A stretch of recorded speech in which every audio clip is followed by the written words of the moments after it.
আজকে একটা কাম করে লাই দিছি। দুপুরে হলে বুঝছেন গেছিলাম এক দোকানে। দোকানে যাইয়া দেখি দোকানদার নাই, আশেপাশে কোনো লোকজনও নাই। মিনিট 10 বইয়ে রয়েছি। বর বড় কেউ রে দেখি টেহি না কি হরমু।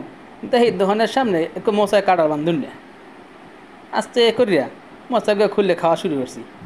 পেটে দমনের খিদে লাগছে বুঝছেন। কি হরমু আর র দেখে খুব ভালো লাগছে। একবারে কস কইসিয়া মিনিট 10 খাইছি। খাওয়ার পরে দেখি লোকজন কেউ হয় না, কি হরমু। আস্তে আস্তে খাইতে থাকছি। খাইয়ে দেখেন কী করছি, বর্তমানে এলাইছি।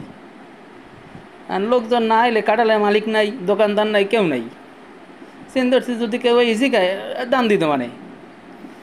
কাটালে কয়টা আর ওই 50টা হইবে। কিন্তু কাটাল বড় বুঝছেন, 50টা দেবে না, আমাকে 100টা দাম হইতে পারে। ওই কি আর মাছটা আস্তে আস্তে আস্তে খাইতে থাকছি। মানুষজন নাই, কেউ নাই, দেখেন কী করছি খাইয়া। একবার একদার শেষ করে লাগিয়েছি খাইয়া। অনেক মিষ্টি বুঝছেন, কাঁঠালের রসগুলো অনেক মিষ্টি,